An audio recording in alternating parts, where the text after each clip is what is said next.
Hello friends, how are you? Welcome to our YouTube channel Dhyan Commerce, the key of success. Please like, subscribe, share and press bell icon for notifications. Thank you.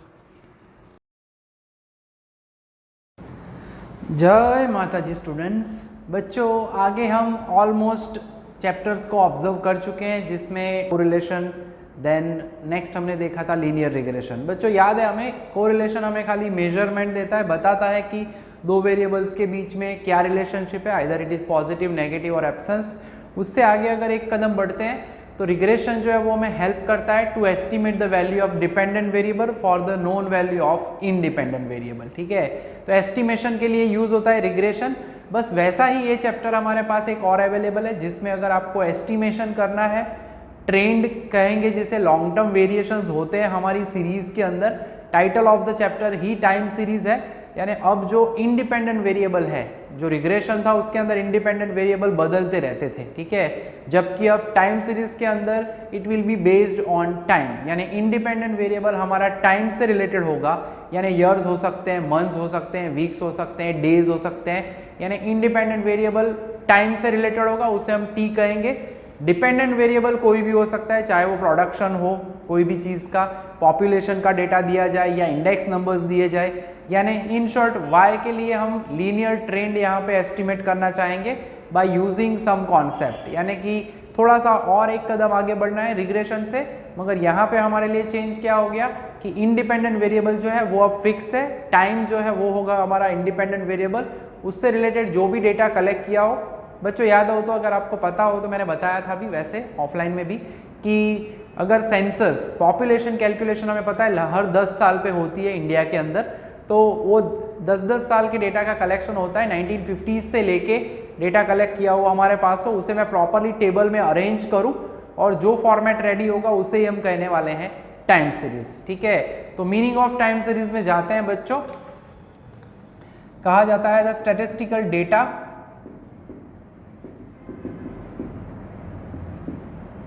collected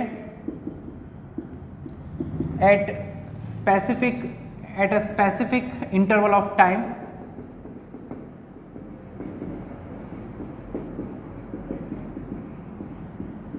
data तो collect कर लिया मगर उसे arrange करना पड़ता है year wise, month wise, जैसे भी आपका डेटा है, and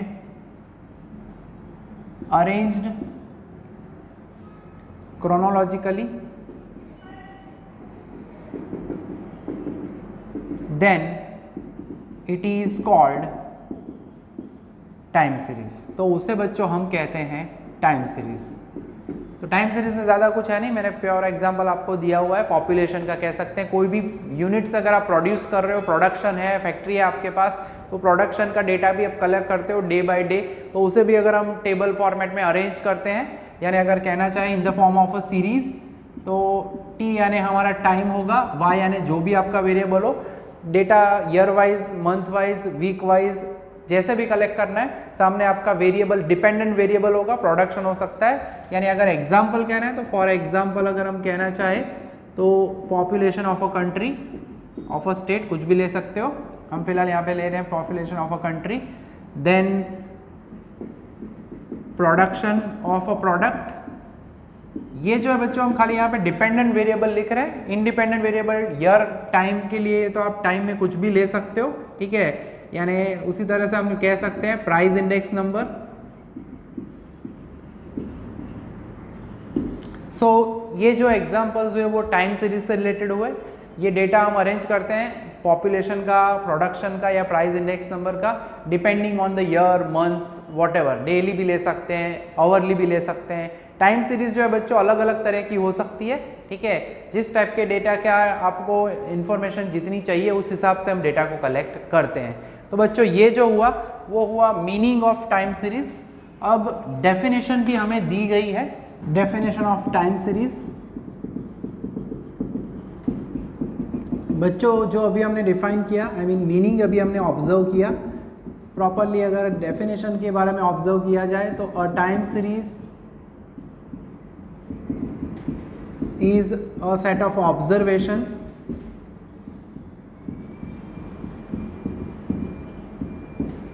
taken at specified time periods. यानी थोड़ा वर्ड जो है बच्चों वो यहाँ पे ध्यान रखना है। आगे हमने मीनिंग तो ऑब्जर्व किया है, वक्त के हिसाब से डेटा को हम कलेक्ट करते हैं। इसके अंदर जो टाइम है बच्चों यानी इंडिपेंडेंट वेरिएबल लिया जाता है एज टाइम, जैसे कि हम आगे बता ही चुके हैं। एंड डिपेंडेंट वेरिएबल चाहे कोई भी हो, डिपेंडेंट वेरिएबल में मैंने आगे भी कहा जैसे कि हो सकता है वो पॉपुलेशन हो सकता है, कुछ भी वेरिएबल में हो, प्रोडक्शन हो सकता है, ठीक है, प्रॉफिट का डेटा हो। तो टाइम जो है उसमें हम 1 2 3 उस तरह से लेंगे। इन जनरल हम n ऑब्जर्वेशंस लेंगे और डिपेंडेंट वेरिएबल की जो वैल्यूज दी जाएगी यहाँ पे हम इंडिकेट कर रहे हैं उसे y1 y2 up to yn। तो ये हुआ बच्चों meaning and definition of time series. अब हम ऑब्जर्व कर लेते हैं कंपोनेंट्स ऑफ टाइम सीरीज। तो अब हम देख लेते हैं बच्चों कंपोनेंट्स ऑफ टाइम सीरीज, जिसे मेनली दो हिस्सों में बांटा जाता है। पहला जो है वो है लॉन्ग टर्म कंपोनेंट्स,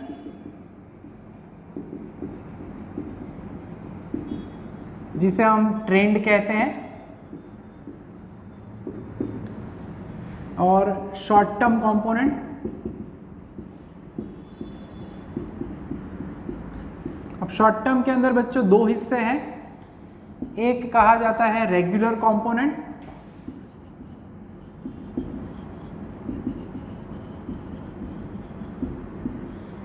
और दूसरा कहा जाता है इर्रेगुलर या random component.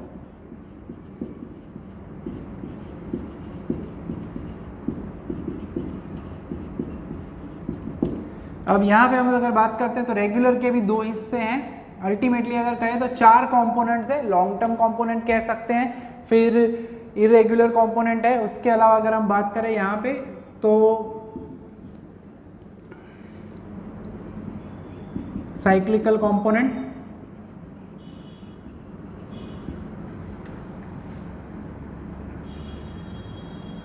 And seasonal component. Short में कहे तो ट्रेंड के कंपोनेंट को टीटी कहा जाता है, साइक्लिकल कंपोनेंट को सी सबस्क्रिप्ट टी कहा जाता है, इसे कहा जाता है एस सबस्क्रिप्ट टी, और इरेगुलर को आर सबस्क्रिप्ट टी कहा जाता है बच्चों।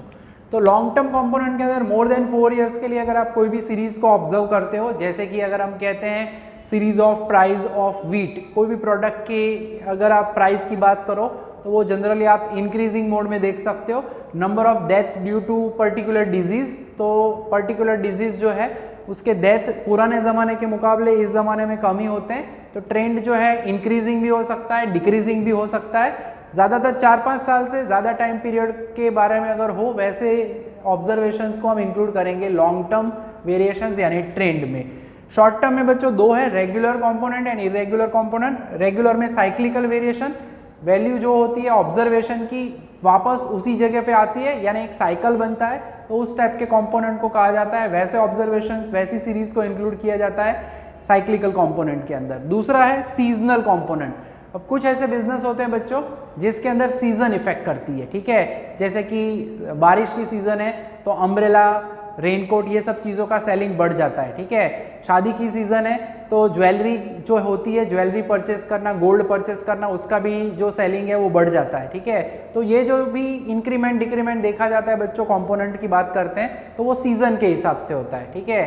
और कुछ नेचुरली होगा, जैसे हमने कहा ये सीज़न के लिए, कुछ मैन मेड होता है, ठीक है। यानी कि हमारे हिसाब से हमारे बिजनेस के लिए बात करें, अगर दिवाली है, ठीक है, दिवाली पे पटाखे, या उत्तरायण है, उत्तरायण पे काइट्स, तो काइट्स जो है उत्तरायण की सीजन में कुछ छोटे वक्त के लिए ही उसका सेलिंग बढ़ता है, ठीक है। तो वो जो कंपोनेंट है वो मैन मेड कहा जाता है, काइट्स का सेलिंग एटसेट्रा एटसेट्रा। तो ऐसे बहुत सारे एग्जाम्पल है जो मैं एक्सप्लेन करने वाला हूँ और कर चुका हूँ ऑफलाइन लेक्चर के अंदर। तो यहाँ पे थोड़ा सा ओवरव्यू हमारा चल रहा है तो मैं ये समझा ही रहा हूँ।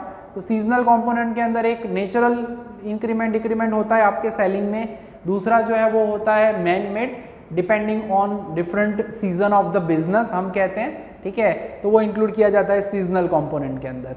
लास्ट जो है बच्चों आखिरी पॉइंट जो कि है इरेगुलर या रैंडम कंपोनेंट, यानी जो भी नेचुरल कैलामिटीज, जैसे कि भूकंप आया, ठीक है, बाढ़ आ गई, सुनामी आ गया, उसकी वजह से जो एकदम से ड्रास्टिक चेंजेस होते हैं सेलिंग के डेटा में, एकदम से कम वैल्यू हो जाती है या प्राइसेस एकदम से बढ़ जाती है, तो उसे हम कहते हैं इरेगुलर। या मैन मेड वॉर हो गया, ठीक है, तो ऐसी सब चीज़ों की वजह से जो प्राइसेस में या सेलिंग में या ऑब्जर्वेशंस में सडन इंक्रीमेंट या डिक्रीमेंट देखा जाता है जो कि टेम्पररीली होता है, उस पार्ट को हम इंक्लूड करते हैं इस कंपोनेंट में, यानी उसे कहा जाता है इरेगुलर कंपोनेंट।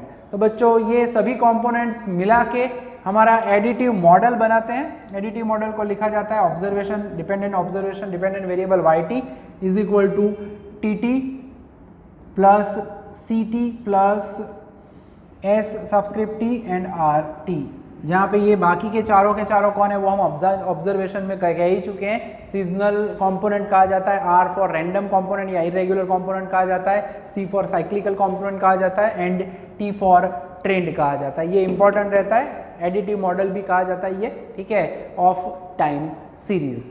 अब मेनली जो हमें स्टडी करना है बच्चों वो है ट्रेंड कैसे कैलकुलेट करेंगे।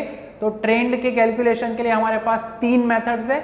एक है ग्राफिकल मेथड, दूसरी जो मेथड है वो है मेथड ऑफ लीस्ट स्क्वायर, जो हम रिग्रेशन में भी ऑब्जर्व कर चुके थे, एरर ऑफ एस्टिमेशन का इस्तेमाल किया था हमने वहाँ पे। एंड तीसरा जो है वो है मेथड ऑफ मूविंग एवरेज। तो ये 3 मेथड है, 1 बाय 1 हर एक के एग्जाम्पल हम देखने वाले हैं यहीं पे बोर्ड पे। तो थियरी का सेशन रहेगा, ये छोटा सा सेशन है हमारा ये टाइम सीरीज का, ठीक है। इसके इम्पोर्टेंस, जो इम्पोर्टेंस ऑफ टाइम सीरीज है वो भी इम्पोर्टेंट है, जो मटेरियल कॉपी में हम दे चुके हैं, बुक के अंदर भी है यूजेस ऑफ टाइम सीरीज, तो इम्पोर्टेंट रहता है वो पार्ट भी, ठीक है। तो वो अच्छे से रेडी करना है आपको।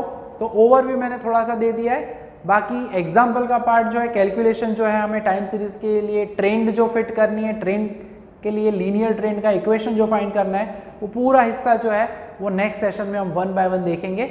मगर उससे पहले ये थियरी अच्छे से रेडी कर लेना बच्चों, ठीक है। तो पहले लेसन में बच्चों छोटा सा लेक्चर है 10-12 मिनट का, तो यहाँ तक का सेशन रखेंगे इस लेक्चर में। तैयार करो सभी डेफिनेशंस। लेक्चर क्लास में जब होता है तो ऑफलाइन में हम पूछते ही हैं, जो भी चीज़ समझाते हैं एक दिन पहले जो करवाया नेक्स्ट दिन रिवाइज भी होता है, मैं आपको पूछता भी हूँ, वैसे ही रेडी कर लेना अच्छे से, ठीक है। तो यहाँ तक का काम रखेंगे आज के सेशन में। जय माता जी, thank you and take care.